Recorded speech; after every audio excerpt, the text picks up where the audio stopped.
This week's Torah portion of the Jerusalem Bible. Starting the Torah, Exodus 13, verse 17 through chapter 17 to verse 16. When Pharaoh had let the people go, God did not let them take the road to the land of the Philistines, although that was the nearest way. God thought that the prospect of fighting would make the people lose heart and turn back to Egypt. Instead, God led the people by the roundabout way of the wilderness to the Sea of Reeds. The sons of Israel went out from Egypt fully armed. Moses took with him the bones of Joseph, who had put the sons of Israel on solemn oath. It is sure that God will visit you. And he has said, and when that day comes, you must take my bones from here with you. From Succoth they moved on and encamped at Etham and on the edge of the wilderness. Yahweh went before them by day in the form of a pillar of cloud to show them the way, and by the night in the form of a pillar of fire to give them light. Thus they could continue their march by day and by night. The pillar of cloud never failed to go before the people during the day, nor the pillar of fire during the night. Chapter 14. Yahweh spoke to Moses and said, "Tell the sons of Israel to turn back and pitch camp in front of the Roth, between Migdol and the sea, facing Baal-zephon. You are to pitch your camp opposite this place, besides the sea. Pharaoh will think, 'Look how these sons of Israel wander to and fro in the countryside. The wilderness has closed in on them. Then I shall make Pharaoh's heart stubborn, and he will set out in pursuit of them.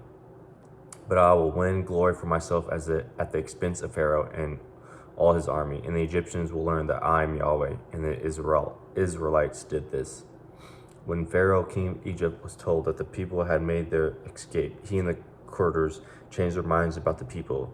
"What have we done?" they said, "allowing Israel to leave our service?" So Pharaoh had his chariots harnessed and gathered his troops about him, taking 600 of the best chariots and all the other chariots in Egypt, each manned by picked team. Yahweh made Pharaoh, king of Egypt, stubborn, and he gave chase to the sons of Israel as they made their triumphant escape. So the Egyptians gave chase and came up with them, where they lay in camp beside the sea.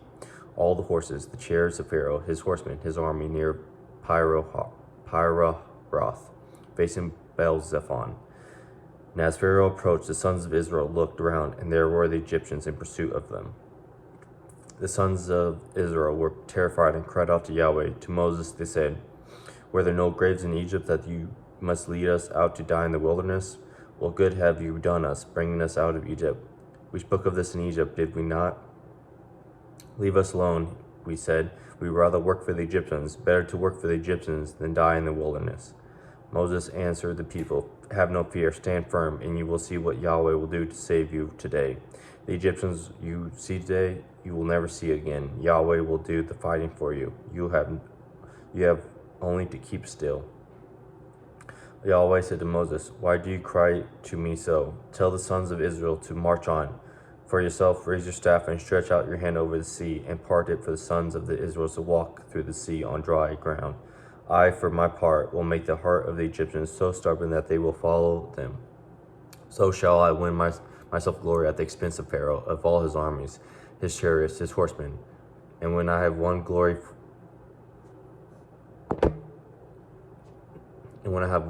myself and at the expense of Pharaoh and his chariots and his army, the Egyptians will learn that I am Yahweh." Then the angel of God, who marched at the front of the army of Yahweh, changed stations and moved to the rear. The pillar of cloud changed station from the front to the rear of them and remained there. It came between the camp of the Egyptians and the camp of Israel. The cloud was dark, and the night passed without the army drawing any closer the whole night long. Moses stretched out his hand over the sea. Yahweh drove back the sea with a strong easterly wind all night, and made dry land of the sea. The waters parted, and the sons of Israel went on dry ground into the sea, walls of water to right and to the left of them. The Egyptians gave chase after them. After them they went right into the sea, all Pharaoh's horses, his chariots, and his horsemen. In the morning watch, Yahweh looked down on the army of the Egyptians from the pillar of the fire and of cloud, and threw the army into confusion. He so clogged their chariot wheels that they were scarcely made headway. Let us flee from the Israelites, the Egyptians cried. Yahweh is fighting for them against the Egyptians. Stretch out your hand over the sea, Yahweh said to Moses, that the waters may flow back on the Egyptians and the chariots and the horsemen. Moses stretched out his hand over the sea, and as day broke, the sea returned to its bed. The fleeing Egyptians marched right into it, and Yahweh overthrew the Egyptians in the middle of the sea. The returning waters overwhelmed the chariots and the horsemen of Pharaoh's whole army, which had followed the Israelites into the sea. Not a single one was left. But the sons of Israel had marched through the sea on dry ground, walls of water to the right and to the left of them. That day Yahweh rescued Israel from the Egyptians, and Israel saw the Egyptians lying dead on the shore. Israel witnessed the great act that Yahweh had performed against the Egyptians, and the people venerated Yahweh. They put their faith in Yahweh and in Moses, his servant. Chapter 15. It was then that Moses and the sons of Israel sang his song in honor of Yahweh. Yahweh I sing, he has covered himself in glory. Horse and rider he has thrown into the sea. Yahweh is my strength, my song, he is my salvation. This is my God, I praise him. The God of my father, I exalt him. Yahweh is a warrior, Yahweh is his name. The chariots and the army of Pharaoh he has hurled into the sea. The pick of the horsemen lie drowned in the sea of reeds. The depth have closed over them. They have sunk to the bottom like a stone. Your right hand, Yahweh, shows majestic in power. Your right hand, Yahweh, shatters the enemy. So great your splendor, you crush your foes. You unleash your fury, and it devours them like stubble. A blast from your nostrils, and the waters piled high. The waves stood upright like a dike. In the heart of the sea, the deeps came together.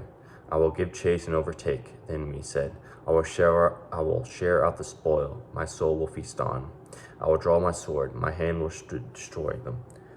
One breath of yours you blew, and the sea closed over them. They sank like lead in the terrible waters. Who among the gods is like you? Gods is your like, Yahweh.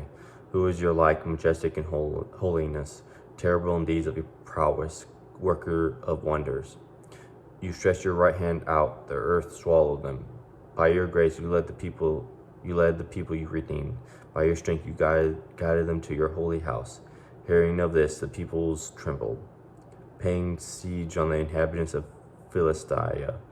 Edom chieftains are now dismayed. The prince of Moab fall to trembling. Canaan's inhabitants are all unmanned. On them fall terror and dread. Through the power of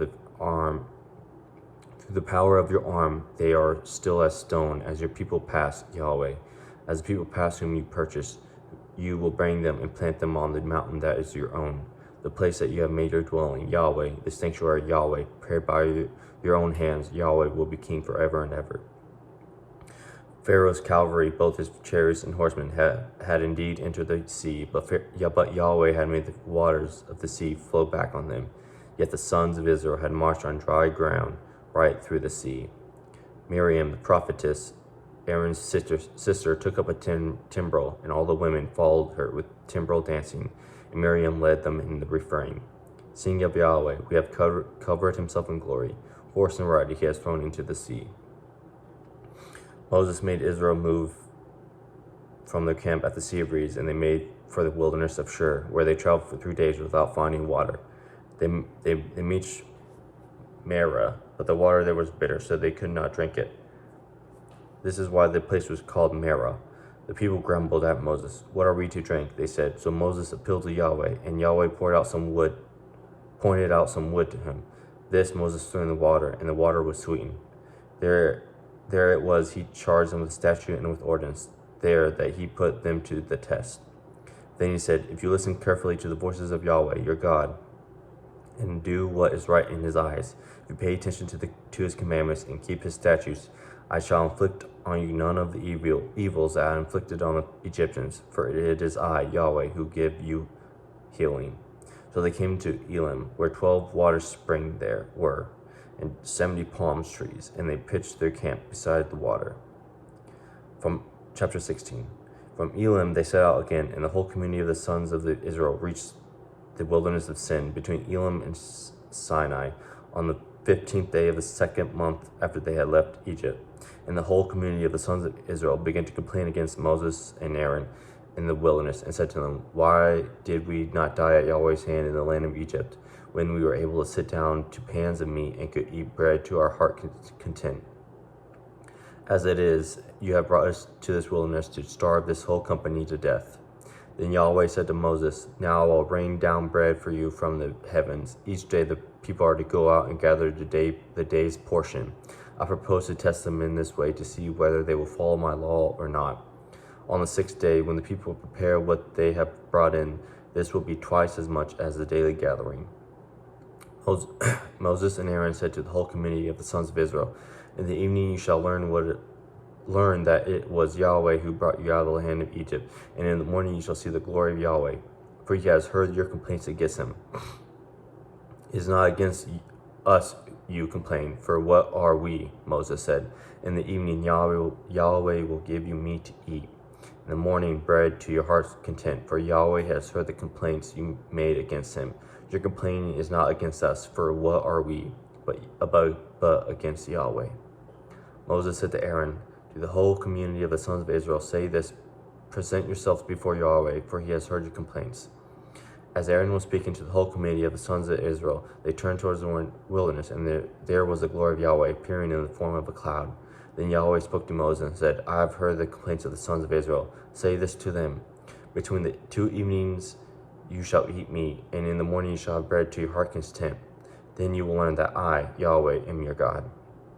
And so it came about, quails flew up in the evening, and they covered the camp. In the morning there was a coating of dew all around the camp.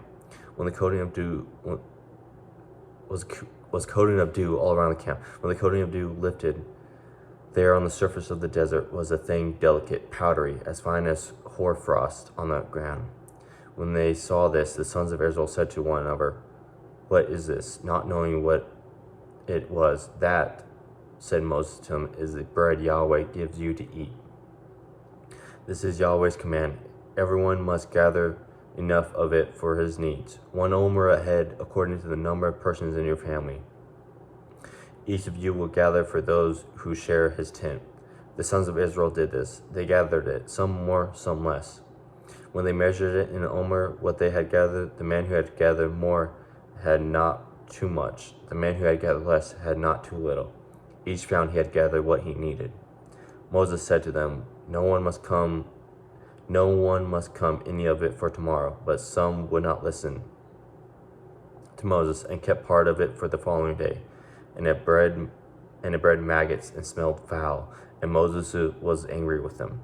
Morning by morning they gathered it, each according to his needs, and when the sun grew hot it dissolved. Now on the 6th day they gathered twice the amount of food, 2 omers a head. All the leaders of the community came to tell Moses, and he said to them, "This is Yahweh's command. Tomorrow is the day of complete rest, a Sabbath, sacred to Yahweh.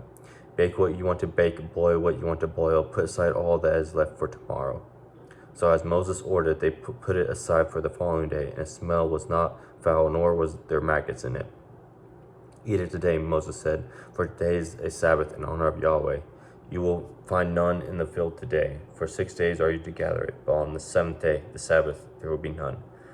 On the 7th day, some of the people went from the camp to gather it, but they found none. Then Yahweh said to Moses, "How much longer will you refuse to keep my commandments and my laws? Listen, Yahweh has laid down the Sabbath for you. For this, he gives you 2 days' food on this 6th day. Each of you is to stay where he is. On the 7th day, no one is to leave his home. Even so, on the 7th day, the people abstain from all work." The house of Israel named it manna. It was like coriander seed. It was white, and its taste was like that of wafers made with honey. Moses said, "This is Yahweh's command. Fill an omer with it, and let it be kept for your descendants, to let them see the food that I feed you with in the wilderness, when I brought you out of the land of Egypt." Moses said to Aaron, "Take a jar and put it in a full of omer of manna, and place it before Yahweh to be kept for your descendants." Accordingly, Aaron put a full omer of manna in the jar, as Yahweh had ordered Moses, and placed the manna before the testimony to be kept there.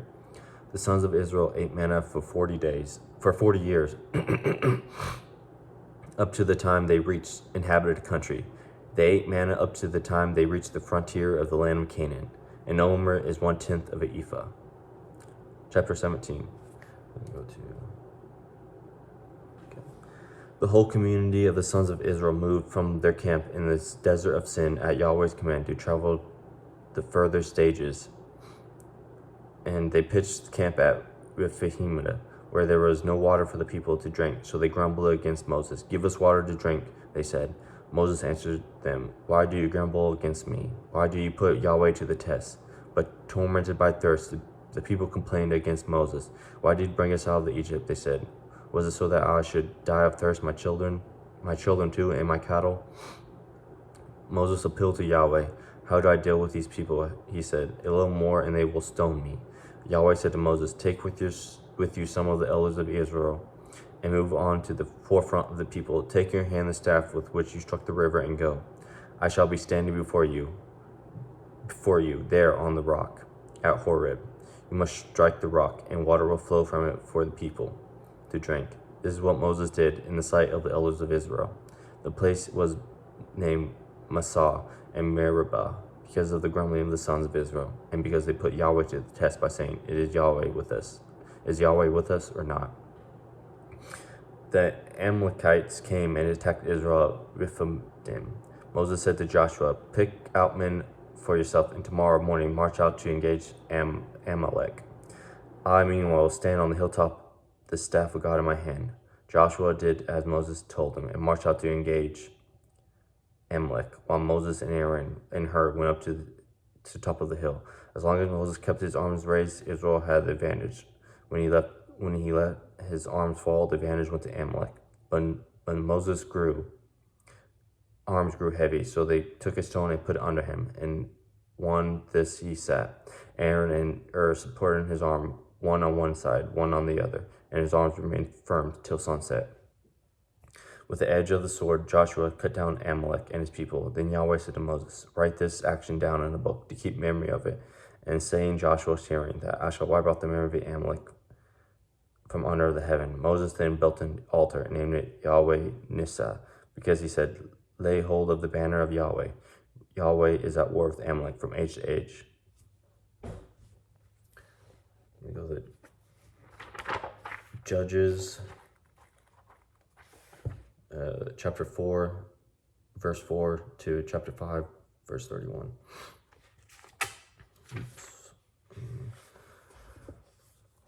Okay, chapter 4, verse 4.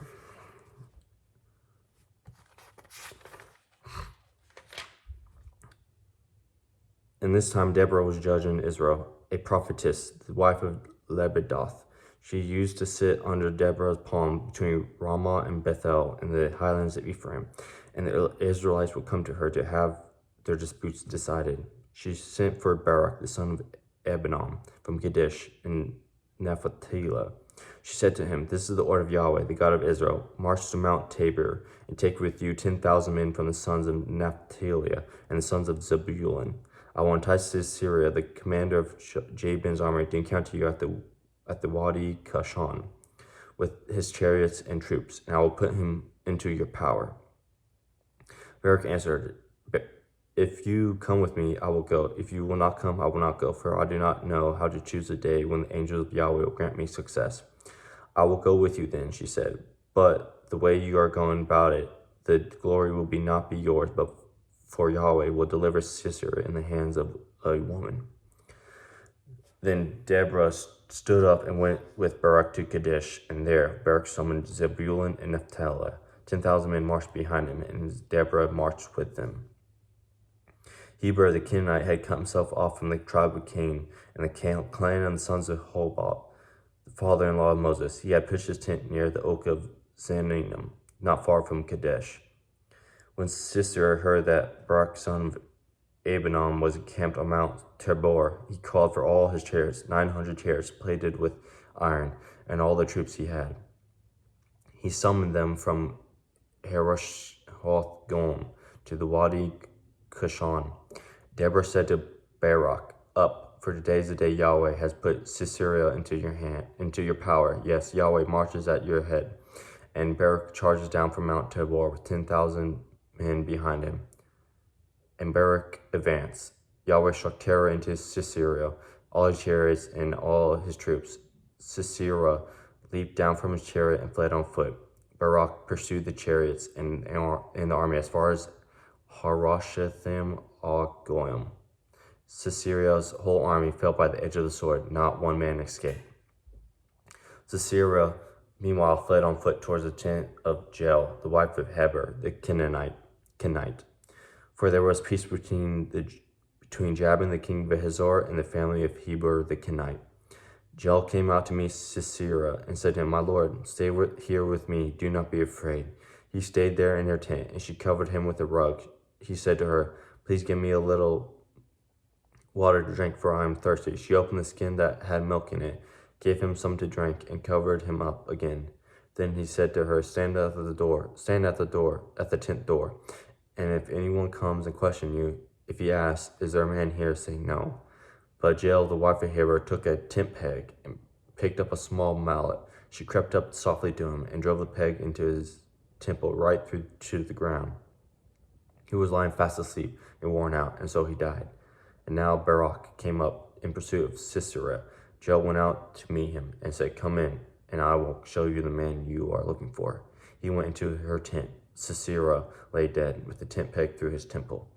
Thus God that day humbled Jabin, the king of Canaan, before the Israelites, and the Israelites bore down more and more heavily on Jabin, the king of Canaan, until he was utterly destroyed.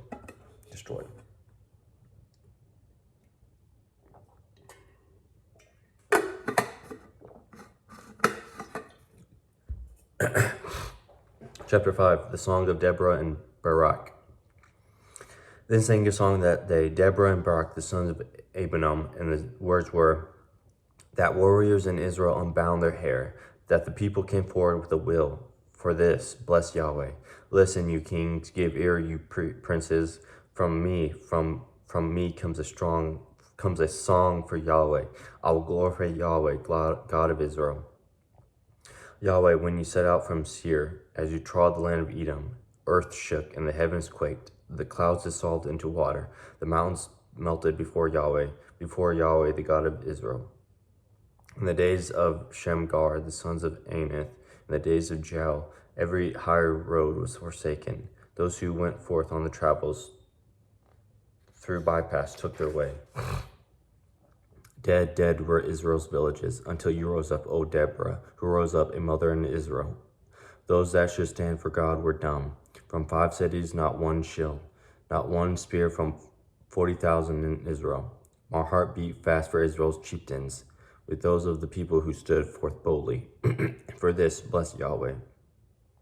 You who ride on white she-asses, you with caparisons beneath you, and you who walk the highways, sing to the shouts of a rejoicing people. Gathered about the watering places, there they exalt Yahweh's blessings, the blessings of his reign in Israel. Yahweh, peoples march down to the gates. Awake, awake, Deborah. Awake, awake, declaim a song. Take heart, arise, Barak. Capture your captors, sons of Abinoam. Then Israel marched down to the gates, Yahweh's people.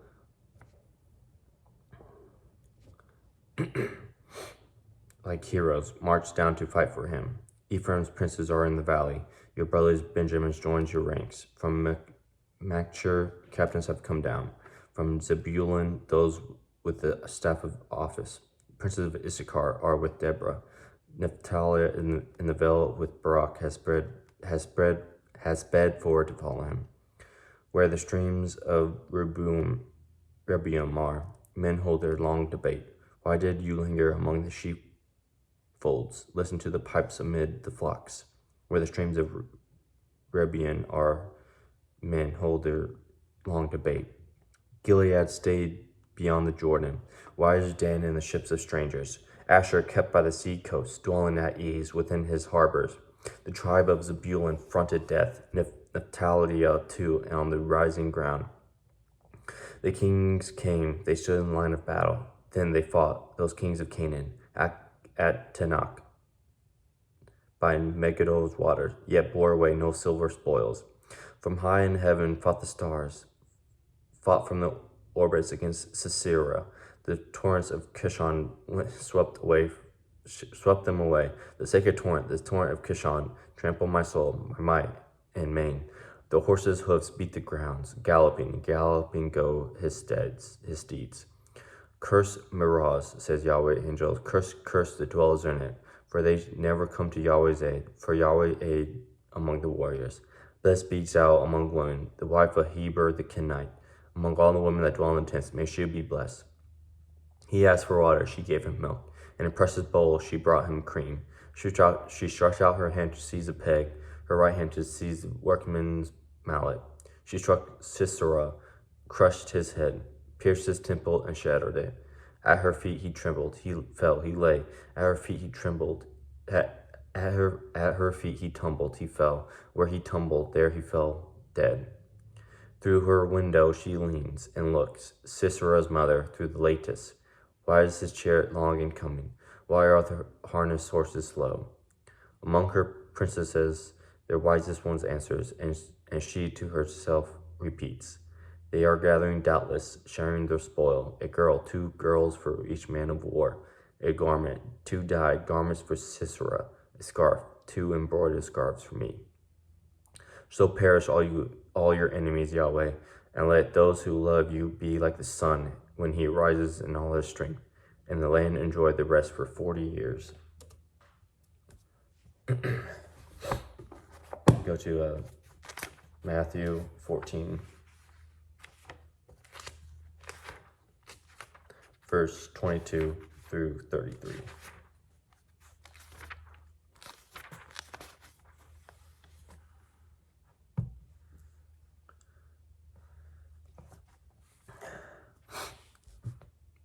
Directly after this, he made the disciples get into the boat and go on ahead to the other side while he would send the crowds away. After sending the crowds away, he went up into the hills by himself to pray. When evening came, he was there alone. While the boat, by now far out on the lake, was battling with a heavy sea, for there was a headwind. In the 4th watch of the night, he went towards them, walking on the lake. And when the disciples saw him walking on the lake, they were terrified. It is a ghost, they said, and cried out in fear. But at once Jesus called out to them, saying, Courage, it is I, do not be afraid. It was Peter who answered, Lord. He said, If it is you, let me come to you across the water. Come, said Jesus. Then Peter got out of the boat and started walking towards Jesus across the water. But as soon as he felt the force of the wind, he took fright and began to sink. Lord, save me, he cried. Jesus put out his hand at once and held him. Man of little faith, he said, why did you doubt me? And as they got into the boat, the wind dropped. The men in the boat bowed down before him and said, Truly, you are the Son of God. Yeah, that's all. God bless.